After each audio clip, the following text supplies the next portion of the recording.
아담 한 사람의 범죄로 모든 사람이 죽음에 이르게 되었지만 예수 그리스도 한 사람의 대속의 죽으심으로 많은 사람들, 모든 피조물들이 구원에 이르게 되었습니다. 이것을 로마서 6장에서는 우리가 예수 그리스도께서 대신 우리의 죄를 지어주셨기 때문에 죄에 대하여 죽은 자가 되었다라고 말씀을 합니다. 이제 그 말씀이 6장 2절에 기록되어 있습니다. 오늘 본문은 8절부터인데요. 6장 2절에 보시면 이렇게 말씀하시죠. 그럴 수 없느니라 죄에 대하여 죽은 우리가 어찌 그 가운데 더 살리요. 그러니까 그럴 수 없다라고 시작하는 이 말씀은 이제 1절에 이어지는 건데요. 우리가 은혜를 더하게 하려고 죄에 거하겠느냐. 은혜를 더하게 하는 것뿐 아니라 성경은 우리 가운데 죄에 대하여 죽었다라고 이미 선언하고 있습니다. 그러니까 죄에 대하여는 죽은 자입니다. 그러니까 죄가 우리의 삶에 있을 수도 없고요. 우리가 죄를 언급할 수도 없다라고 하는 겁니다. 그래서 우리가 은혜 받을 것을 생각하면서 죄를 생각한다는 것은 죄에 대하여 죽지 않았다라고 하는 것을 뜻하는 것이죠. 그러면서 죄에 대하여 죽었다라고 하는 것에 대하여 성경은 이제 우리가 더 이상 죄에 대하여서 살면은 안 된다. 그러니까 죄는 우리가 전혀 모르는 것이 되었다라고 하는 겁니다. 이것을 어디에 비유하면 좋으냐면 여러분들이 전혀 모르는 것에 비유하면 좋습니다. 근데 이제 각 사람이 전혀 모르는 분야가 다 다르지 않겠습니까? 그래서 이제 제가 생각해 본 것이 그겁니다. 여러분 아주 머나먼 우주를 생각하시면 됩니다. 아니면 아주 깊고 깊은 바다를 생각하시면 됩니다. 우리가 지식적으로 배운 것 있습니다. 뭐 태양계에 대해서 배웠잖아요. 뭐 태양이 있고 뭐 수성이 있고 금성이 있고 지구가 있고 화성이 있고 뭐 저 끝에 가면 해왕성 명왕성까지 있다고 들어서는 알고 있습니다. 근데 우리가 살면서 한 번도 지구 외에 다른 별들을 생각해 본 적이 없습니다. 왜냐하면 생각해 봐야 모르거든요. 얼마 전에 뉴스를 보니까 뭐 화성에 생명체가 살았던 흔적이 있다. 나사에서 그렇게 연구해서 그 표본을 가지고 지구로 돌아올 것이다 라고 하는 뉴스를 본 적이 있습니다. 순간 들으면 신기하기는 하지만 그거 자체가 우리의 생각을 지배하지 않습니다. 왜냐하면 진짜 살았는지 안 살았는지도 모르고 또 살았다 한들 그게 우리랑 무슨 관계가 있을까 하는 생각이 들기 때문에 그렇습니다. 근데 이제 화성을 더 넘어서서 뭐 목성, 토성 우리가 아무리 머리를 굴려도요 아는 게 없습니다. 그러니까 아예 거기에 대해서 생각하지를 않는 거예요. 여러분 성도가 죄에 대해서 죽었다 하는 말은 바로 그런 의미입니다. 뭔가 들어보기는 들어봤어요. 죄가 있기는 있대. 들은 풍월은 있는 거죠. 하지만 거기에 대해서 전혀 생각하지 않고 삽니다. 왜냐하면 생각해봐야 아는 게 없기 때문에. 그리고 그것이 우리의 삶에 전혀 관계가 없기 때문에. 죄에 대하여 죽었다 하는 말은 바로 그런 뜻입니다. 그래서 성도는 은혜를 더하게 하려고 죄를 생각하지도 않고요. 죄를 지었던 그때의 어떤 희열과 기쁨, 죄를 지음으로 말미암아 해소될 것 같은 그런 육신의 욕구들, 그런 것들을 더 이상 생각하지 않는다라고 하는 겁니다. 그게 뭐였지? 기억도 안 난다라고 하는 거예요. 그것이 바로 죄에 대하여 죽었다라고 하는 의미입니다. 성도는 그러한 결단을 하면서 세례를 받습니다. 이제 그것이 이제 로마서 6장 3절과 4절이라고 이렇게 기록되어 있는데요.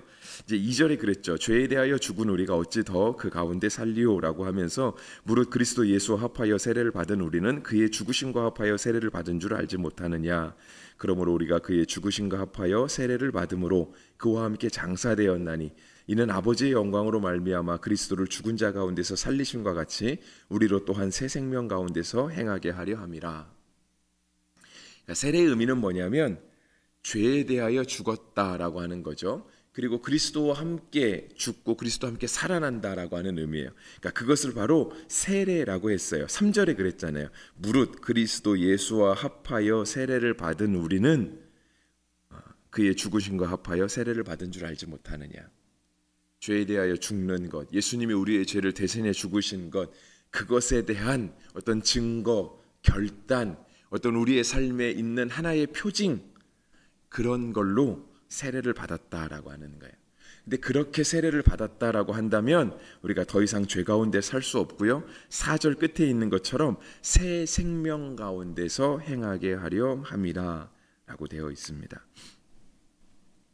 그러니까 세례는 구원의 조건은 아닙니다. 뭐 세례 못 받으면 구원 못 받았지, 그런 거 아닙니다. 그래서 제가 조금 더 확대해서 세례 못 받으면 성찬에 참여하지 못하지, 그거는 꼭 신학적으로 맞지는 않는다라고 이제 제가 제 생각을 말씀드린 경우 적이 있습니다. 지금도 말씀드리는 거고요.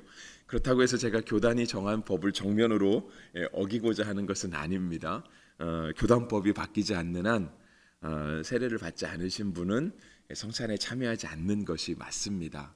교단법이 그렇게 정하고 있으니까. 하지만 세례 자체가 우리로 하여금 무엇은 할 수 있고 무엇은 할 수 없고 그것을 정하지는 않는다라고 하는 겁니다. 세례의 의미는 도리어 세례 안 받으니까 뭐 하지 마, 이게 아니라 세례를 받았으니까 더 이상 죄 짓지 마, 이거를 얘기할 수 있어야 됩니다. 그러니까 성찬 참여하면서 당신 세례 안 받으니까 이거 먹지 마라고 말할 자신이 있으면 세례 받은 나는 더 이상 죄를 짓지 않겠다. 도리어 세례 안 받은 사람이 당신 세례 받았는데 왜 죄지어? 라고 말할 때 진짜 부끄러운 줄 알고 철저히 죄에 대하여 죽을 수 있는 그런 각오와 결단이 있어야 하는 겁니다. 그러니까 세례가 우리로 하여금 구원의 조건이 되거나 구원의 완성이나 결과가 아니라 우리로 하여금 죄에 대하여 더 죽었다라고 하는 것을 만방에 표시하는 겁니다. 그래서 5절은 이렇게 얘기합니다. 만일 우리가 그의 죽으심과 같은 모양으로 연합한 자가 되었으면 또한 그의 부활과 같은 모양으로 연합한 자도 되리라. 그러니까 이제 우리가 죄에 대하여 죽었다라고 하는 그 말은요, 죄에 대해서 죽었으니 의에 대하여 살아날 것이다. 예수님께서 죄와 죽음의 권세를 이기시고 다시 살아나시잖아요. 그러니까 우리도 그렇게 다시 부활하는 자가 될 것이다. 그래서 4절 끝에 있는 것처럼 새 생명 가운데 행하게 될 것이다 라고 말씀하고 있는 겁니다. 이건 이제 어저께 큐티가 여기까지입니다. 근데 이제 제가 이 말씀을 오늘 월요일 아침에 이어서 드리는 이유는요, 오늘 이어지는 본문은 실은 어저께 본문과 이어서 보는 것이 참 좋습니다. 그러니까 이해도 잘 되고요, 연결이 아주 잘 됩니다. 여러분, 이제 8절 말씀부터 오늘 본문이잖아요. 이게 8절 말씀을 보기 전에, 그러니까 8절에 그렇잖아요. 만일 우리가 그리스도와 함께 죽었으면 또한 그와 함께 살 줄을 믿노니 라고 8절을 보기 전에 6절 말씀부터 함께 이어보시면 좋습니다. 그러니까 6절에 이렇게 기록되어 있거든요.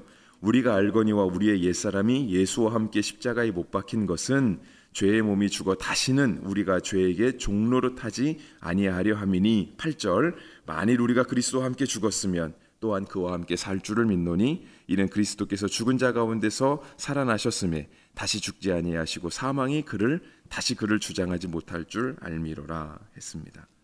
그러니까 이제 계속해서 이어서 보는 게 좋기 때문에 제가 이제 어저께 본문까지 함께 살펴본 겁니다. 우리가 구원받는 것은 그리스도와 연합한 것입니다. 우리가 죄에 대하여 죽었다라고 하는 말, 우리가 세례를 받았다라고 하는 말, 우리가 예수님이 우리의 죄를 위해서 대신 죽으시고 우리가 죄가 없어지고 의롭게 되었다라고 하는 말은 우리가 그리스도와 연합한 자가 되었다, 그리스도와 하나가 되었다라고 하는 뜻이라고 하는 것입니다. 그래서 사망이 더 이상 예수님을 주장하지 못하잖아요. 예수님께서 십자가에 달려 돌아가셨는데 세상 사람들은 그랬거든요. 사람 죽으면 끝이지 죽은 자가 어떻게 더 우리 가운데 영향을 미치겠는가. 그래서 유대인들이, 대제사장들이, 바리새인 서기관들, 로마의 군병들까지 합세해서 예수님을 십자가에 매달아 죽인 거 아닙니까? 예수님 죽이면 끝날 줄 알았어요. 왜냐면 사람은 죽으면 끝이니까. 그런데 그렇지 않더라 하는 거예요. 예수님께서 3일 만에 그 죽음의 권세를 깨뜨리시더라는 거예요. 사람들의 생각을 뛰어넘고 사람들이 마지막이라고 했던 그 죽음이 더 이상 예수님을 주장하지 못하더라 하는 것이었습니다. 그래서 우리가 죄에 대하여 죽었다라고 하는 말은 그런 의미다라고 하는 거예요. 죄가 더 이상 우리 가운데 영향력을 미치지 못하는 그런 것을 우리로 하여금 알게 하시는 것. 바로 거기에 예수님의 죽으심의 의미, 예수님으로 인하여서 깨끗해지고 의로워진 의미가 있다라고 하는 것이죠. 그래서 이제 오늘 우리 본문 가운데 굉장히 유명한 말씀이 많이 나와요. 이제 11절 말씀 함께 보시면 좋겠는데요. 10절과 11절 말씀, 세례식 때 이렇게 자주 읽어드리는 말씀인데요. 제가 읽어드리겠습니다. 그가 죽으심은 죄에 대하여 단번에 죽으심이요 그가 살아계심은 하나님께 대하여 살아계심이니 이와 같이 너희도 너희 자신을 죄에 대하여는 죽은 자요 그리스도 예수 안에서 하나님께 대하여는 살아있는 자로 여길지어다.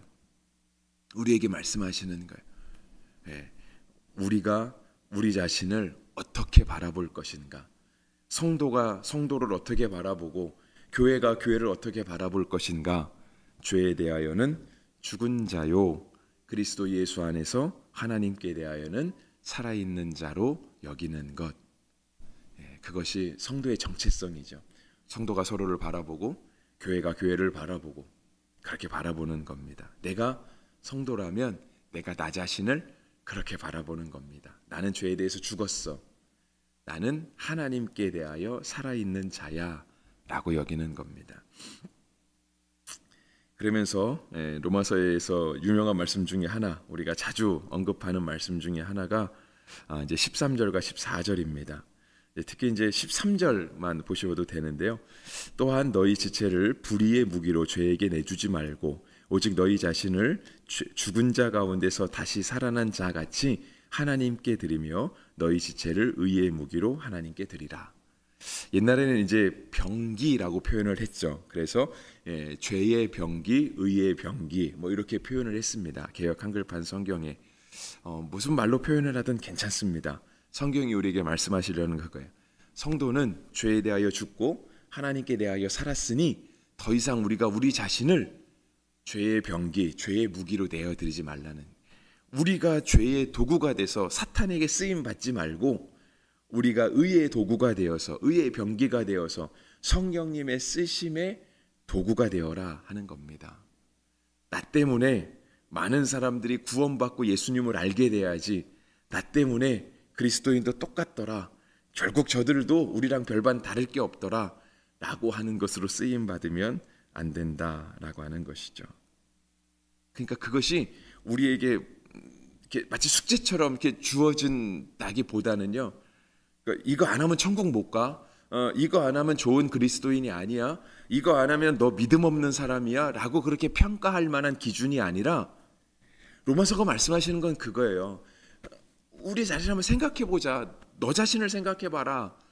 사람 자체를 생각해보자 이거예요. 과연 인생이 무엇이냐, 사람이 무엇이냐. 우리가 하나님 앞에 지음받았다라고 얘기를 하고 예수님이 우리 때문에 십자가에 돌아가셨다라고 하는데, 그것이 정말 우리 가운데 끼치는 영향력이 무엇이냐. 그냥 우리가 지식적으로만 알고 끝날 거냐. 그게 아니고 정말 예수님이 나 때문에 십자가에 돌아가신 게 사실이고 내가 진짜 그 예수님 믿어서 구원받은 게 맞다라고 한다면 죄에 대하여는 죽은 자로 여기고 하나님께 대하여는 살아있는 자로 여기자. 이제는 그렇게 한번 여겨보자. 근데 그에 대한 구체적인 증거가 뭐냐? 이제는 우리 몸을 통해서, 우리 말을 통해서, 우리 생각을 통해서, 우리의 지혜를 통해서 사탄의 영역이 넓어지게 하지 말고, 자꾸 죄 지은 거 핑계하고 둘러대고 하지 말고, 이제는 예수님께서 우리 가운데 열어놓으신 구원의 길, 그 길을 보여주는 사람 되자. 그 길을 걸어가는 사람이 되자. 뭐 그거 안 했다고 목사가 그거 안 해도 돼, 뭐 장로가 그거 안 해도 돼, 자꾸 막 이렇게 지적하고 막 그렇게 하지 말고 내가 내 스스로 한번 그렇게 생각해 보자라고 로마서가 오늘 우리를 가르치고 계시는 거예요. 여러분, 아무도 알 수 없잖아요. 내가 죄에 대해서 죽었는지 안 죽었는지. 나만 아는 거예요. 나만. 내가 정말 예수님의 십자가 보혈로 그 십자가 붙들고 천국을 향해 가고 있는지 아니면 천국 가는 척하고 있는지 아무도 몰라요. 나만 알아요. 물론 우리의 중심을 보시는 예수님도 아시겠죠. 근데 정말 그렇다라고 한다면 우리가 죄에 대하여는 죽은 자, 하나님께 대하여는 살아있는 자, 우리의 지체를, 우리의 삶을, 우리의 인생의 목표를, 나의 모든 일상의 생활들, 그런 것들을 죄의 병기로 내드리지 말고 하나님께 의의 무기로 내어드리자. 로마서가 그렇게 우리를 향해 가르치고 말씀하는 겁니다. 그래서 14절 마지막 말씀 이렇게 얘기하죠. 우리가 은혜 아래 있습니다. 우리는 은혜 아래 있는 자입니다. 우리가 정말 이 예수님의 놀랍고 크신 은혜 가운데 있다라고 하는 사실들을 잊지 마시고 정말 은혜 안에 있는 사람으로 하루를 살아가시고 또 우리의 일생을 살아가게 되시기를 주의 이름으로 축복합니다.